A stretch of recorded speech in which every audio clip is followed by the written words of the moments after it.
Namaste. Welcome back, beautiful souls. Lovely to have you here. I am back with another side by side. I'm pairing two queer RWS inspired decks today with the Waite-Smith Tarot. And on the far left are large cards. This is the Next World Tarot by Christy C. Rode.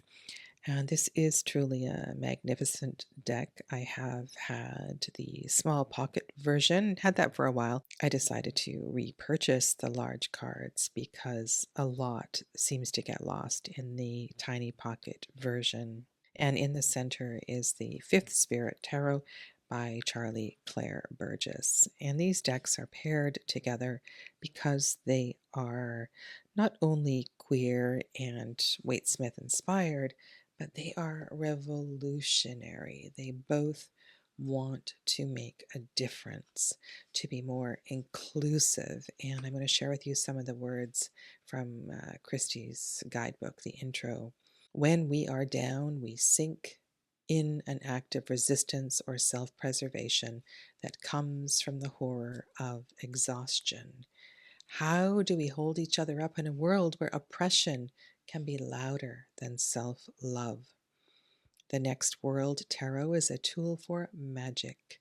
Magic is essential for the head to reach the feet and for the feet to truly feel the earth, the sun, the trees, the ground, and the elements that much of humanity takes for granted. The next world is a threshold between humans and ghosts, where spirits of our guides are sparkling behind us when we are at war. The next world aims to decolonize the stories of our grandparents, as our connections to the universe are often challenged by the fog of patriarchy and imperialism. And it goes on with all these incredible statements. And second to last, she says, the next world is breathing. It's knowing that we are safe as long as we continue to answer the tough questions in order to find lightness in justice. And I love that sentence. And I think of the justice card and all of the variations of justice that we see in the tarot. This is one card where the keyword is often changed to balance or adjustment or karma. It's such an important concept. And I feel that both of these decks really do want to help with that adjustment. And so I hope you enjoy this side by side.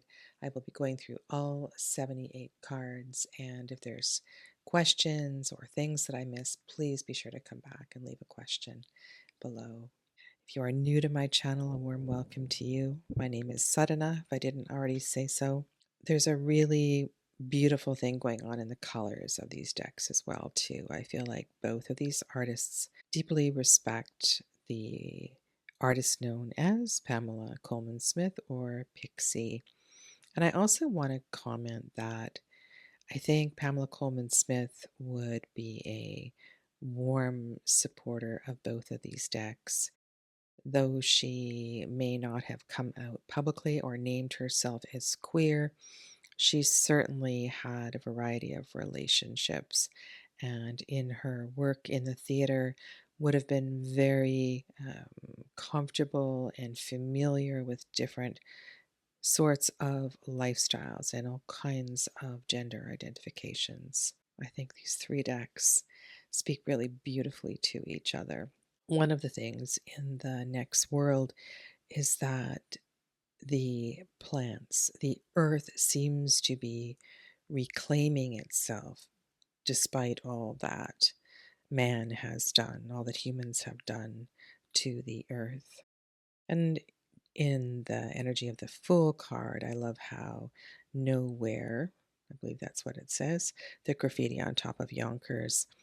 It's just so fitting. I don't think we need to know where we are going. There is a sense of, there's a kind of a sense of defeat here, but also a sense of courage and trust that comes when we find ourselves in this kind of a place. I'm not going to speak too much to the astrology that is named on the cards. It's a little different than Golden Dawn associations. If I feel that the artwork and the paintings speak to a particular planet or astrological sign, then of course I will mention something. And it's funny, I've been staring at this because I would never would associate zero, the Fool, with Saturn. And yet I'm thinking this is kind of a breakthrough, a moment before we are birthed into a new experience. And also, this may very well be a carry over from Saturn as the card of the world. I guess in a way, this kind of makes sense that this is a continuing story. And as many of you know, that the Fool card was the 22nd card. It followed the World card. It has come in other places as well, too. It's really interesting. Food for thought. I really like this plant life that is emerging here. Change is, life will. And it's just kind of the same in both of these decks, that the plants are reclaiming the earth. This magician is extraordinary. There is so much spirit in this card, and a lot hidden within the painting itself. As I mean, I could say that to every single card in this deck. But as I sit here looking at this card, I'm thinking, all right, we have fire, we have water, we have earth, we have the air represented in numerous different ways through the knowledge in the books.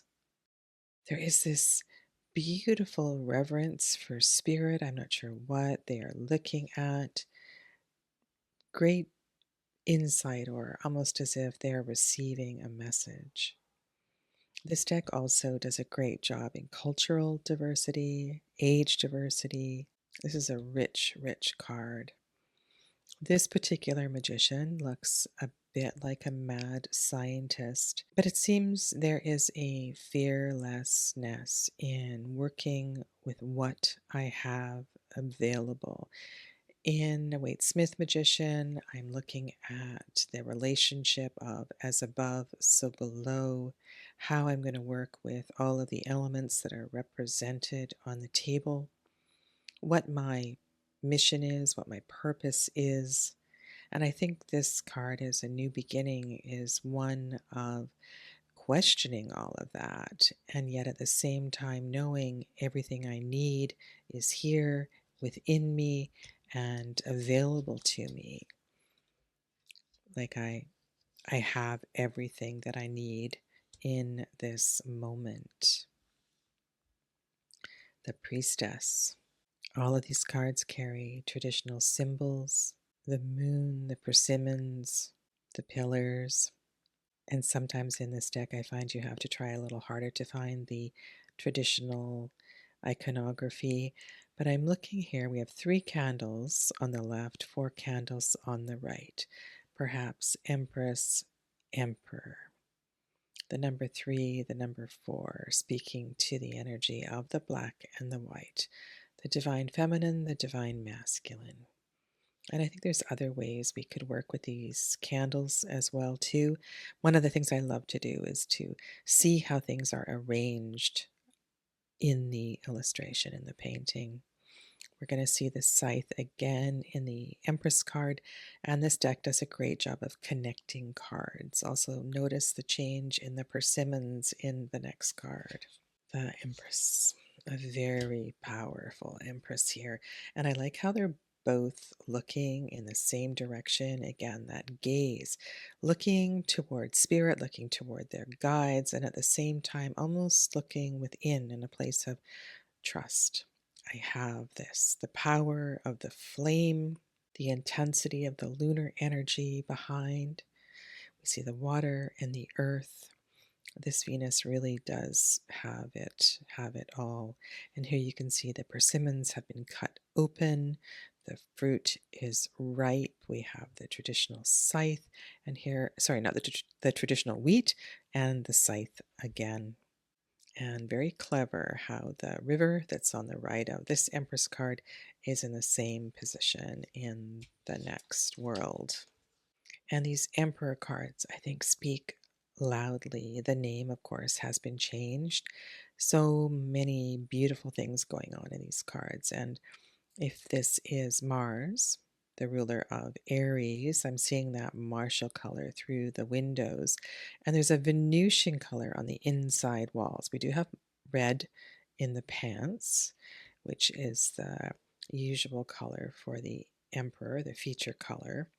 And so in this card, what I'm seeing is a blend of masculine and feminine that this particular teacher is leading from, guided from a balanced perspective upon books, upon wisdom of the ages.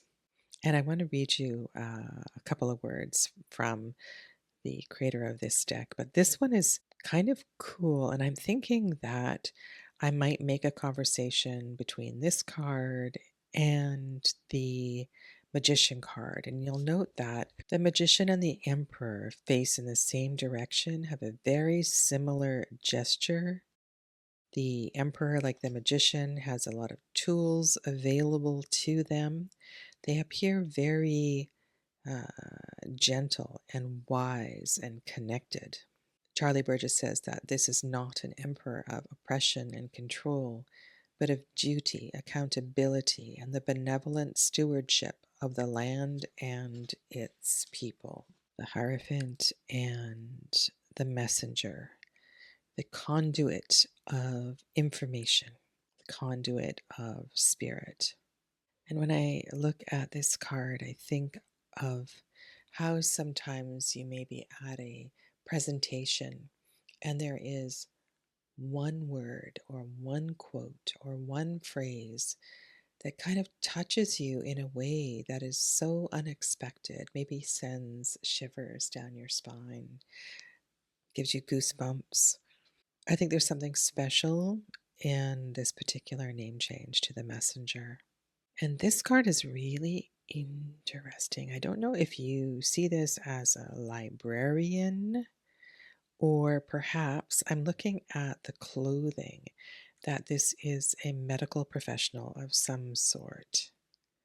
And there is a wisdom and a knowing and also a questioning that this Hierophant is looking to the keys, looking to the keys, looking to these ethereal keys, to spirit for the answer, which they will share once they have taken the time to contemplate that information. I am truly moved with both of these cards. And the one in the center, I find very easy to work with. So when the Lover's card appears, and we all know it has many iterations, I find one of the greatest lessons here is a questioning of my wholeness. Whether we are talking about my masculinity, my femininity, my divine feminine self, my divine masculine self, my active or lunar self, whether we're talking about my past, my ancestral ties, my shadow, my present, my younger self, my current self, my future self. There's something about the Lovers that invites us to embrace our oneness. And when we look at this archetype and why we choose relationship, isn't it about a better and deeper understanding and acceptance of ourself? And I think what comes out of these two cards really does something special here. And don't forget, right, this is a Gemini card, the twins, right? So there is this idea of comparison. And through mythology, we know that only one will survive. But we can also look at that as, if we can navigate this relationship, we will become, I mean, we never were not whole, but we will have a deeper appreciation of our completeness and our whole self. Mercury is also a healer. And then the Chariot. Love this expression. And I've been staring at these shoelaces, roller skate laces, and thinking about the tangles, the confusion here. And then I noticed that the strap on the helmet was also not fastened. So this charioteer has let go. They're not wanting to be bound. The reins are not being held tight. And I think this is a very clever way to portray this message. And what a brilliant character in this particular chariot. No matter how you cut it, we are leaving something behind. We are moving on, we are moving forward. There is a sense of self that is being discovered. And there are so many ways to work with this and analyze this energy, whether we are healing a mother wound and talking about cancer energy, whether we're looking at the number 7 and moving away from the center, or simply looking at the artwork itself. I think the Chariot is it's a wonderful card and a fairly easy one to discuss with clients. Strength. So here too we have the collar is not on the dog, and the leash is not even attached to the collar. So in a way there's a bit of continuity from the previous card. I am completely comfortable with my animal nature. I embrace and I love my primal self. I am in deep love and deep relationship with that aspect of myself, with my survival instincts. And in the Next World Tarot, there's this beautiful relationship between the earth and the plants and the qualities of the plants and how I respond to them. There is no fear of being poisoned or stung. I am one with all of this. And there is great power and great strength when one comes to this place, this deeper understanding. The Hermit takes us inward, usually on an inward journey to self-discovery, quietness, solitude. Another Mercury card like the Lovers, Virgo ruled by Mercury, intelligence, single candle. The candle is not lit. The light comes in, and I wonder, it almost feels like this is, I don't know, like a Neptunian kind of light. And yet I think, wow, maybe this is the color of Mercury, the light that is shining in. Notice how the skin is kind of blue. You might read something into that if you're familiar with blue skin on gods or goddesses. And I really like this one. It kind of looks like a high priestess with the hermit between the trees. There is a pathway, and the hermit is looking to the light. The light is floating above the hands. It's wonderful. And also, this is one of the things that I was saying, that I feel there is an appreciation for the artwork in this deck. So we have the snow and the snow, the wheel of fortune, the wheel of change, the wheel of seasons, the wheel of seasons of life. Do we have the strength to let go, to be, to let it be? Sagittarius, Pisces, ruled by Jupiter, a card of expansion. And if we can allow ourselves to expand, we can embrace the energy of change, become one with it. Justice. So I was looking carefully at this. One says House of Law in the back, and the House of Law is crumbling. It is time for adjustment. Adjustment will come. Eventually, the walls will come crumbling down. This is a very famous painting from this deck. I believe it's on the box, it's on the cover of the book. And we fight for all kinds of rights. And number 11, justice. Adjustment. I believe I spoke to this at the beginning of this recording. A time for adjustment. And I think that in both of these decks, there is an underlying statement that says something like, the earth will correct itself. Nature will rule. If humans don't get it right, then nature will take over. Nature will.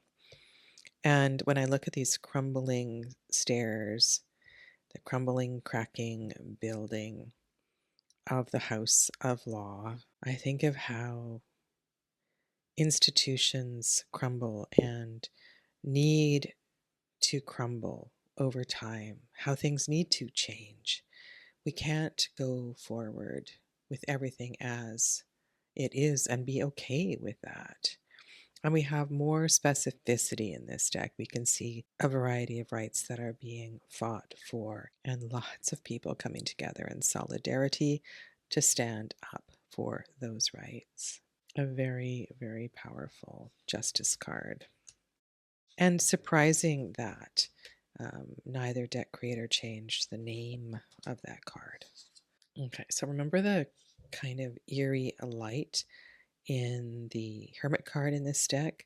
Well, I'm getting the same kind of vibe in this Hanged one.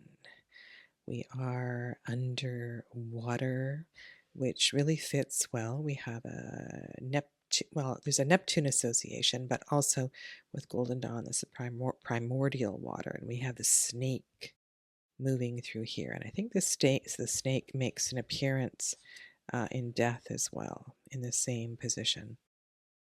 And so with this deck, you can have some really interesting correspondences between cards.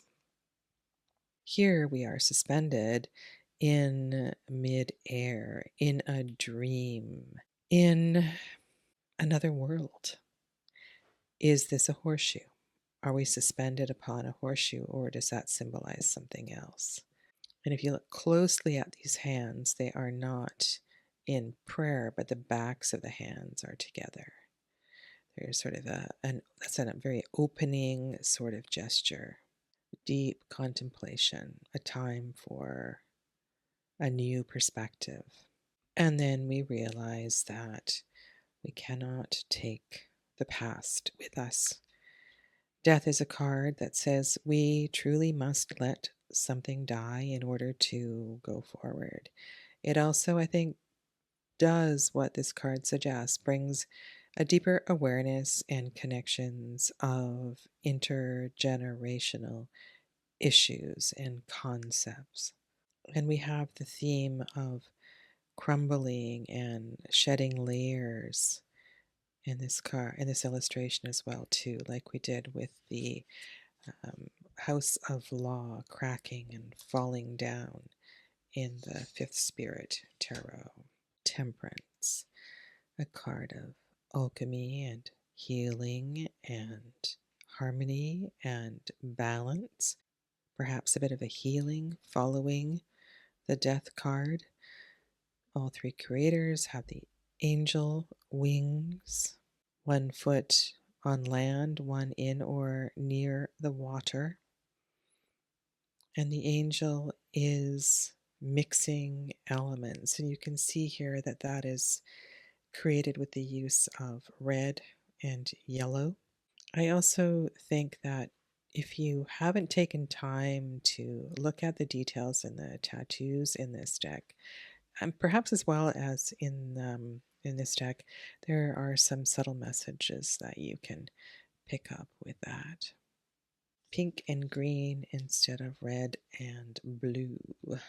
This card reminds me of the New Era Elements deck and almost makes me want to do a side-by-side of New Era Elements and this one. Maybe just personally, I don't know if I will do it on screen, but I think it would be a really good comparison. Dissolve the empire, undertaking the new order of the ages in the foreground. The mice have made a home inside the television. There's so many details in this card. The children are fighting. This particular child is reading. There's a lot of messages here. Now, this card is a little disturbing. It feels a bit like a 1950s couple, a couple who has done what they were supposed to do, done what was expected of them. They are puppets of a culture, puppets of a society, never questioning, always following. And I think in a deck where diversity of gender and culture and age and body type are all brought to the forefront, this is a pretty loud statement about cisgender heterosexual relationship. And yet, at the same time, I think it mocks something from a lost decade. You say you want a revolution. I can hear the Beatles loud and clear.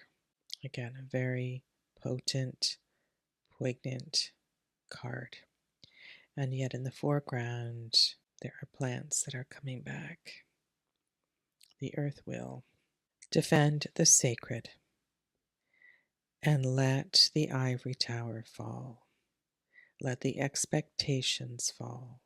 Let everything that you stand for that is not authentic burn down. And then we find ourselves in a place of space and peace and new direction. A place of change. We see the caterpillar, all of the gorgeous butterflies, and it almost looks as if the water that is pouring out of this jug is already creating roots for new life. You can see perhaps the tower that has crumbled down in the background. And when I see the iris here, I'm thinking, ooh, they are picking up on the iris from the Temperance card in the Waite-Smith. And those are two cards that can have wonderful conversations between them, the Temperance and the Star card. I like the human included in the Moon card. There are several that are very well done, especially if you have a single human in the Moon card and then two humans in the Sun card. It makes a lot of sense. This is a deep, soulful experience. We are emerging to a new understanding. This artwork in both of these is stunning. This almost feels like a scene from Star Wars. And we have a relationship here between the dog and the woman in the card. So why did I say two people in the Sun? Well, that comes through historic decks. And historically, the Sun card had a couple in the card. It was a card of love and happiness. And that has been carried forward in this particular card. This is lovely as well, too. And when I look at this pattern on the ground, it must be a representation of the wall behind the baby and the Waite-Smith tarot. So I appreciate them picking up on those little things.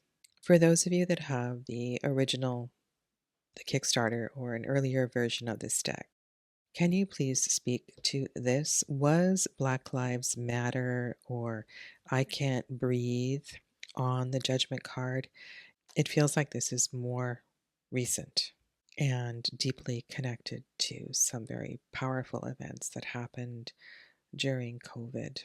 Either way, this is a card that marks a powerful breakthrough, events that are going to change things forever. Things we can't unsee, things we can't unknow, and we will move forward. hopefully rising to new heights, deeper understanding, awakening, and the World card. Love the gesture of the hand on the heart. Looks as if the plant life and the human life have made peace with one another. All right, let's go through the minor arcana. This ace is so great. It's almost as if the Ace of Wands has emerged from the earth in a violent way. There is nothing keeping new life back. And this is really cool too, how the flame is detached from the lighter, and the lighter is not held in the hand. The implication of magic, I think it's great. Ace of Wands, the root of fire, the beginning of the minor arcana journey, beginning of our path. And the wick of the candle will not be lit without the match. There's something about the embracing of both. And it feels in this card almost as if we are on Mars. We have more than one sun or more than one moon. I love the compass. This is a new direction. We are opening to a new story, a new beginning, and I take action and I step into that new path. Hot air balloons, one not quite left the ground.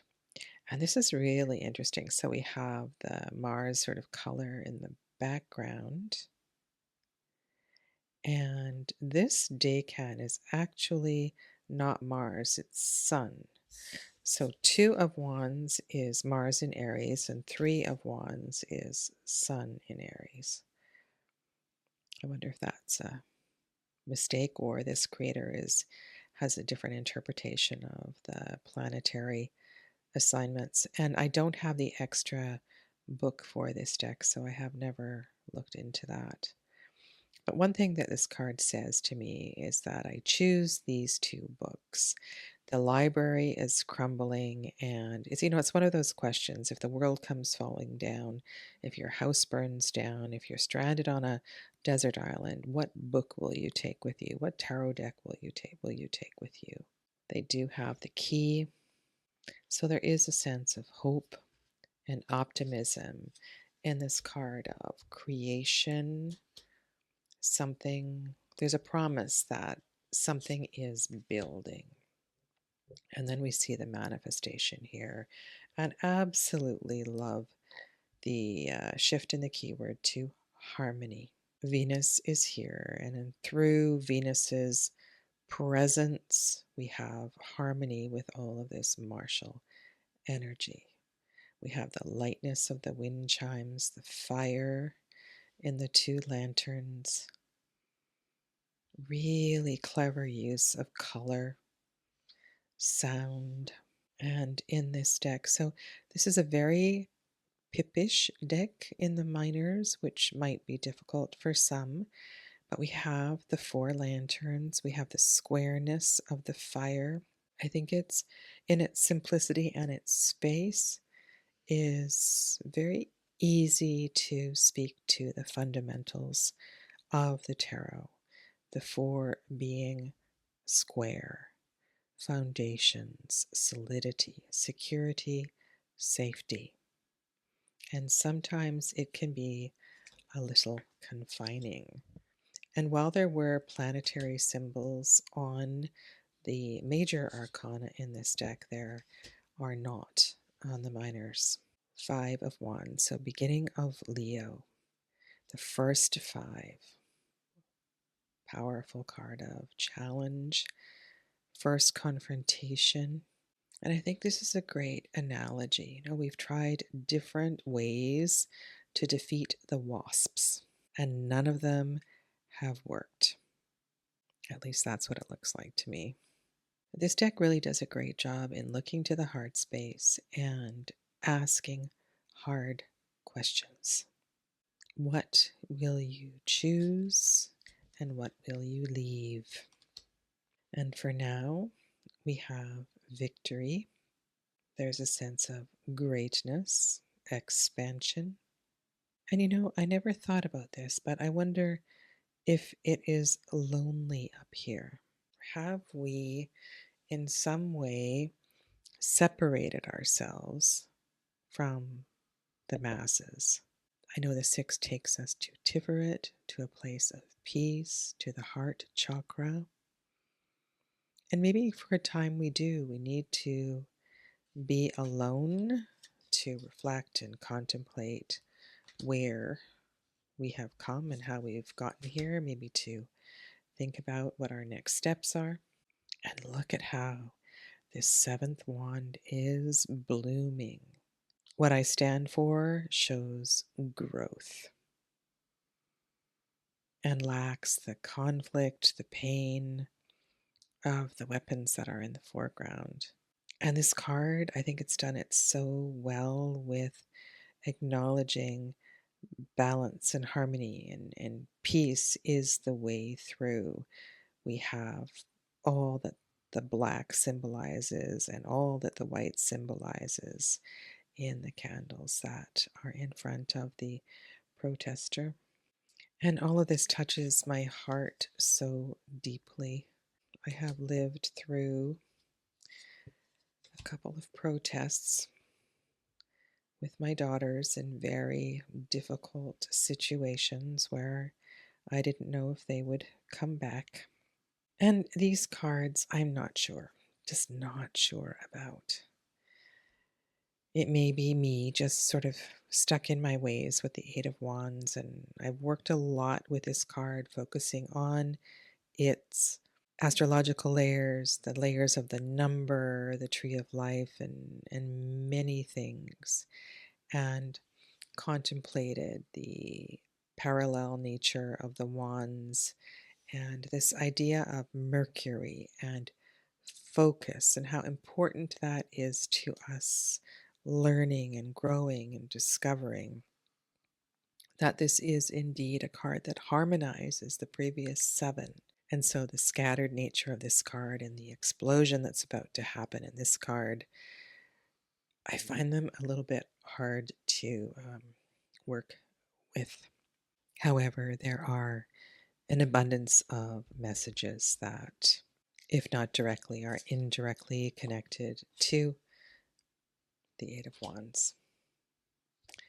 This one, however, I really, really like the fact that music carries a message. And often when everything is lost, it's the lyrics to a song that one will remember, or the lyrics to a time or a period or a decade that one will remember. We stand strong. We are resilient, and music, above all else, is resilient. Those words will always be there in the ether, that sound. 10 of Wands. Wheel of Fire, seeing something through to the end, and yet knowing that this phase is indeed over. This card reminds me a little bit of the Tower card in the Everyday Witch Tarot, almost like this page of Wands set the bomb to blow up this bridge. And yes, and they own it. It had to come down. This bridge connected us to something that no longer served. The Page of Wands with the wand in their hand, I think, is both inspirational and can be quite alarming. And notice how the birds are circling in the background of this card. And the skateboard. This knight is in the air. I wonder if this speaks to the air element connected to the affinity of the knights at home in Tiferet, the knights at home in the heart chakra powerful, determined knights, the knights that begin the quest. Have you looked with a magnifying glass to see what this foot is standing upon? Almost looks like it's a hand, an arm. The throne of determination. The queen is emerging through the flames, through the fire, strong, almost as if she's protecting this place. Queen of Wands is powerful and determined, and the Queen of Aries, right? So the queen of the beginning, the one who's going to create the space and the environment for the change to occur.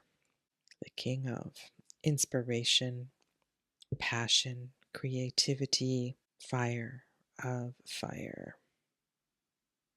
I think it would be really nice if in the page or the 10 of water, we actually saw a fully formed lotus, maybe a lotus that had risen above the water. I mean, this is great. We have the seeds of the lotus, the potential of the ace of water, the roots of water.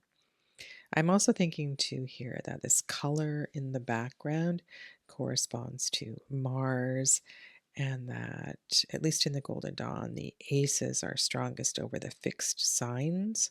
And so this would speak to Scorpio, ruled by Mars. I wonder if the energy of the rod of Asclepius appears in either of these cards. I'm not sure that I have found it. After we let go in the 10 of Swords, third decan of Gemini, we move into the first decan of Cancer, where we find ourselves in the beginning of the water journey. In relationship, questioning relationship, finding peace, perhaps, and love and connection. Despite all that is going on around us, we know that this is a powerful component of our growth, of our flow, of our life. What a great joy card this is. It is just so very, very happy. And I think one of the greatest messages out of this card is that I can find peace and connection and love within myself, but not just, we don't have to be in relationship. We can find that joy in being in places that fill our cup. Really beautiful. And here is our second 4. The echinacea is not thriving in this substance. Look at this toxic liquid in the foreground. I don't care. I've chosen to separate myself, and at least in this moment, I can't take anymore. I don't want to feel more. I don't want to talk to anybody. I need some space. And as a double lunar card, so moon in Cancer, moon is the ruler of Cancer, and also as a lunar decan, this can be quite a challenging card. And I think that as a 4, it almost provides sacred space for us to process all that we feel in this card. I think it's really necessary when this card arises to actually take time to feel. And then we can see this toxic liquid kind of flowing away. And I wonder if this speaks to the Chariot, but this is Scorpio. So the dark liquid that kind of works with Scorpio. And what is going on here? Is this a cemetery? And that certainly fits with Scorpio. And this deck, the way the art is drawn, I feel like in many of these cards, we are on a different planet. 5 of Cups is a really tricky card. It is the only tarot card that gets hit 3 times by the same planet. Mars, Mars, Mars. And that can make things very difficult here. But I think it can also help to move us on, move us forward. Mars as the spiritual warrior.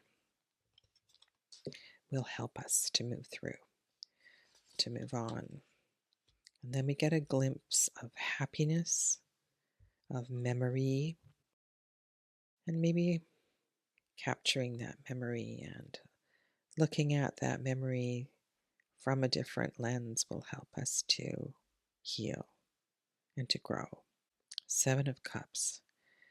This is a card that takes some time to process, to understand. This is the third decan of Mars, so we have that orange color in the background. Venus, right? It's Venus decan, and also Venus by number. So we have the Venusian colors, the feminine energy, focusing on imagination. And that is for sure could be one of the healing aspects of this card. A way to move through is to use your imagination and focus on the imagination to allow an idea, something to grow and to flourish, to move through these clouds, to allow the snake to be released, to shed its skin. And in this decan, the Knight of Fire emerges to help us move through. And then we find ourselves in Pisces. I love this card. Interesting card, transitioning from Aquarius to Pisces. This feels almost like something we created in Capricorn and refined in Aquarius, and then we found a way to let it take flight in Pisces so that we could leave and move on. The more I study the tarot, the more I love it. I find creative ways to work with it. And while this looks like excess, this is, I think, an important card to know a thing or two about, and why it is the card of happiness, and why it was called the wish card, or still is in some cases called the wish card. It's a very unique card. 9, of course, can be considered a sacred number. It's a 333. It's near the end of the year, the zodiacal year anyway, second to last decan of the year. It is the only card where the planet of the decan is the same as the ruler of the sign. So this is a double Jupiter card, double expansive card. And I think that's where sometimes the laziness and the excessiveness gets amplified in this card. But it's also a card of our greatness. It shows our manifestation. And I understand why the name, the wish card, and much prefer happiness to laziness as the keyword for that card. And then we come to an ending and we say goodbye. The water flows and we move on to a new cycle, and it is a good thing. Look at how the plants are thriving here, growing across the sidewalk, growing up the wall. And I wonder if this page has torn pages out of a once treasured book or a journal. The body language, the light, there's a lot of feeling in this card. And I like how this page is releasing the fish, letting go. It almost feels like this card is connected to death. And indeed, if you know a thing or two about the tarot, it is connected to Scorpio, the Knight of Love, but also the Grail Knight. What is your heart desire? What are you ready to heal? What are you ready to unravel? This night will take you there. Like how this night is high on the mountain, close to God, close to spirit. This one reminds me of a couple other Queen of Cups that I think are so overdone. Oh my goodness. Makes me laugh. And this one looks like the Oracle in the Matrix, the first Matrix movie. Water of Water. King of Cups. often portrayed as overwhelmed, but I think this king has seen it all and sometimes has a hard time holding space for more emotion. And so they choose to suppress it. Almost looks like this looks like one of those benches where the lid comes up and they're just keeping a lid on it. They're sitting on it. He's taken off his crown. It's fun, isn't it? All the stuff you can read into illustrations. Ace of Swords. Suit of wisdom, suit of voice, suit of thought and mind, element of air. When I first saw this card, I thought the knife was the middle finger, but it's not. It's between the third and the fourth finger. And it's not being held, it's just suspended there, floating there, levitating there. And look at all these choices we have, all these possibilities, even some sage. It's a cool card. And we look within to understand without. A card of balance, sometimes called the little priestess, first decan of Libra. A card of harmony. It's a 2. I think a very personal 2, a 2 to help us balance ourselves, to help us perhaps move through this challenging next card. And I like all these needles and threads that are here to heal the heart if we can let go. And I feel like in this card, all of the letting go has not happened yet. There's still more to carve out, there's still more to understand. We need to get rid of some of the putrefaction, still move through more stages of grief so that we can find ourselves in this place of healing and restoration in the Four of Swords. And this is one of those cards where I think in every reading, every different reading, you're going to find some little detail that speaks to you. 5 of mind. I love the microscope here. Choosing intelligence, choosing wisdom. Kind of puts a different spin on this card, doesn't it? The journey through Aquarius is not an easy one. We know we're going forward, we move on. We have 2 cards of forward movement sequentially in Aquarius, and then another card of movement right after that in the 8 of Cups. And so I think it's really important to lay down a 6 of Swords, a 7 of Swords, and an 8 of Cups and sit with those 3 cards in a deck and look at maybe the nuances that the creator is proposing, but also learn to expand your own understanding of these cards. And this is really well done, how we have the red and the green, right? The black and the white. We are gathering all these aspects together and going forward. Doesn't look like she's going anywhere too quickly though. And then there's a claiming of something in the 7 of Swords. A claiming of inheritance, a claiming of rights, a claiming of property. It's like, I have survived. And I know there's some shady, shadowy sides of this card, but make sure you give this card a chance to show perseverance, because I think that is also a part of this. And sometimes it does really feel like this is a shape shifter kind of card. We have the fur on the boots, the fur on the hat. We are moving stealthily, and there may be more to this, more smoke and mirrors than we understand at the time. All right, so the blindfold is being removed, and they are willing to see. The candles are not burning, and this is kind of cool how this pair of scissors is cutting the fabric. We've decided to break out of here. Almost like this red fabric to me signals that this figure will burst out of this bondage at any time. And I also love when this card comes up with the Eight of Cups. I think there's something going on with Eight of Swords and Eight of Cups in the Waite-Smith tarot. And maybe that nuance is there in this deck as well too.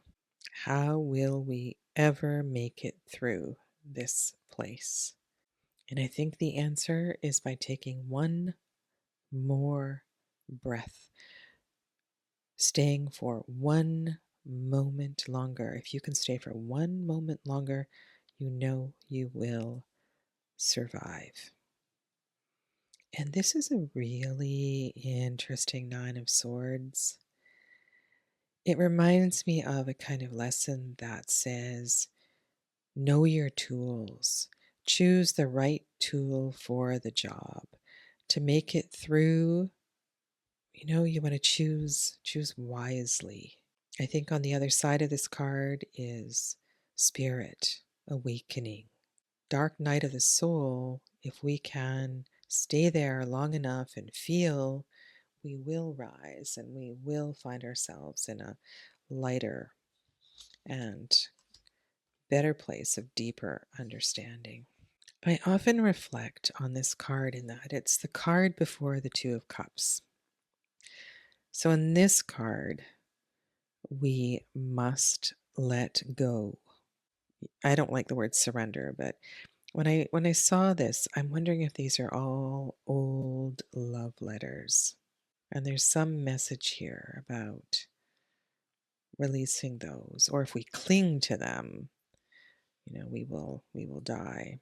But all tens are a mini death. This is the Wheel of Air, another card of change. And so I like to look carefully at the subtle messages of every deck creator to see maybe if I can add some insight to past interpretations. And this page has a machete. They have broken through the fence. Do not enter. Pages are very powerful in this deck. Knight of Swords. Where is the Knight of Swords going? What are they moving towards? I find it difficult when knights are forward facing. It's nice to see them going somewhere. So maybe in this card I would look to see what is below or what is above. The sacred journey continues, the mission continues. We are determined. This is air of air, possibly connecting us back to the heart space. Air being the element of the heart chakra, the throne of truth. These are all brilliant. I love the confident body language of the Queen of Swords in the fifth spirit. And I can wear a dress and look really feminine and still be all powerful. Don't mess with me. Funny how the Queen of Swords is connected to the sign of relationship in Libra and is the queen who is most independent. This king reminds me a bit of a king of Pentacles, resourceful in every way. And I look at all this water and I think of other decks where swords is connected to water. They float above the water. They heal, they repair the land, they create a new village, a great visionary. And here the voice is expressed. And then Pentacles. Ooh, this is done very well in this deck. You'll see that I believe the page holds the onion ready to plant, receives the gift of the Ace of Pentacles. All these crystals have come together, grow together. And look at all of this citrine in the foreground.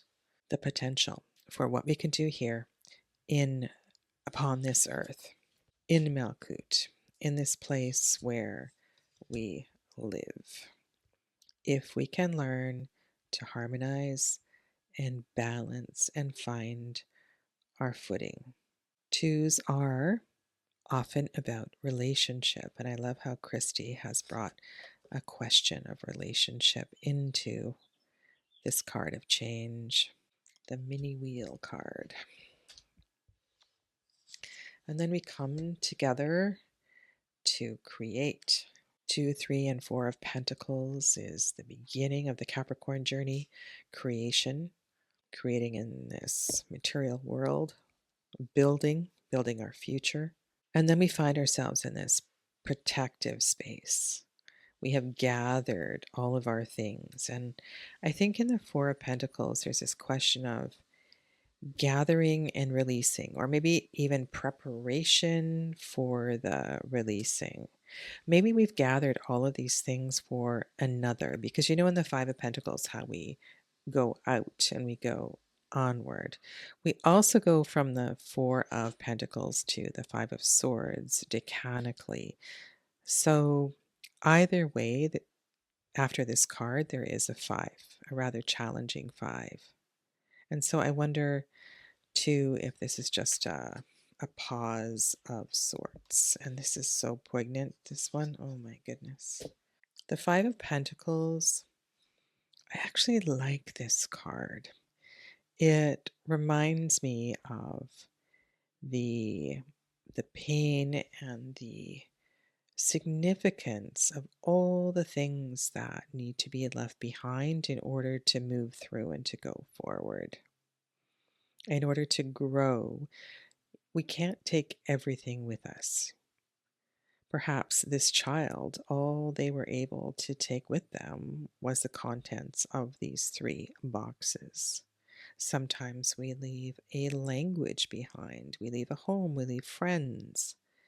And yet, this path forward, perhaps unbeknownst to us, is indeed for our greater good.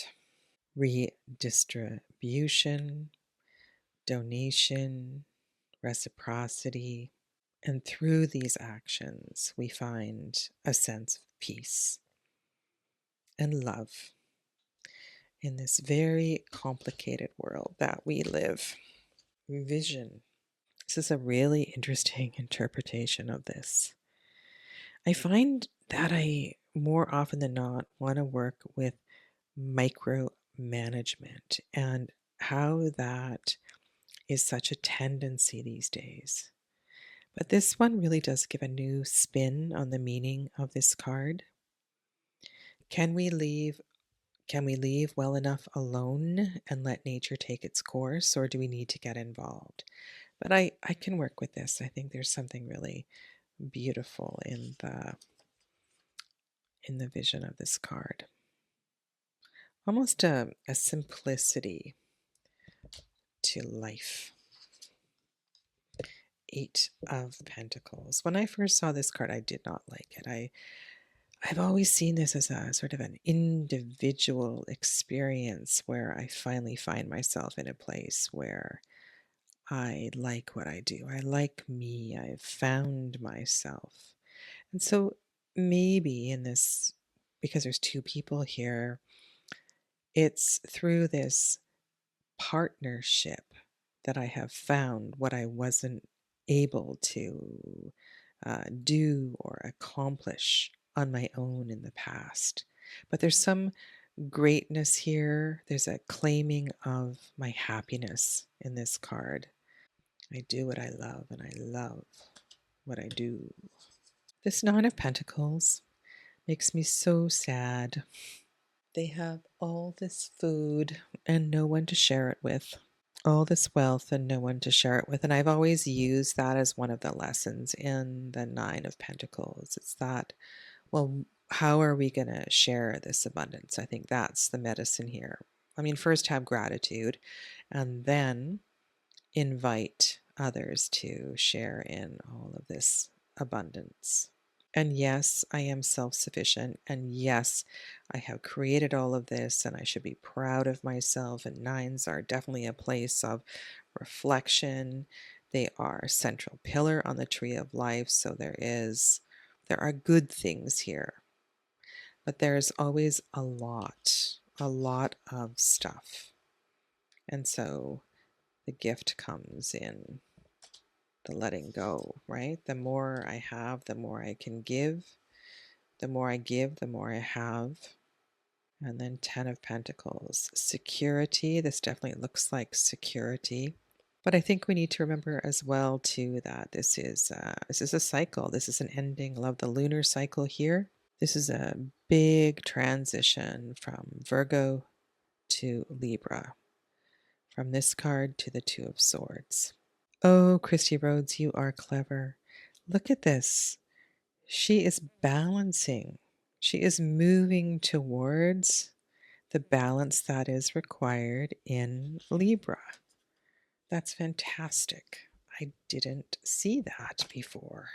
And then our final page, the page of Earth, the page of this material plane, and see how this page is receiving or perhaps releasing the onion seedling. Maybe they're about to plant it in the earth to start the new cycle. The page of education, the page of learning. I love all the earthy colors in this one. The home of ideas. The Knight of Pentacles. The Knight of Integration, right? This is the fourth night that sees the journey in a new way. I love how they're all moving in the same direction. The methodical approach, the mindful approach, maybe the pilgrim, the Queen of Capricorn, the Throne of Sanctuary. This reminds me of a movie. I'm trying to think which one. There's new life and new growth, and look at all the things on the shelves in here. This is the queen that can make a home wherever they are, the one that can create a beautiful environment wherever they find themselves. The throne of security. We have it all thanks to their hard work. And look at the complexity of this environment. How many different environments have come together here to create this space? And I wonder if this is an honoring of ancestry. The king who shows us also, I feel, how to be in abundance and to wander happily in this material world. I feel like this king, not just this card, but the King of Pentacles in general, knows how to be here, knows how to live life, how to be here on this material plane. And so, more specifically, if you work with this deck or the Fifth Spirit Tarot, would you do me a favor and let me know if there's particular occasions that you use it for, or readings that you think it's good for, or your impressions and what these decks mean to you. If you're still here, thank you so much for listening and reflecting along with me. Take good care of yourselves. Namaste.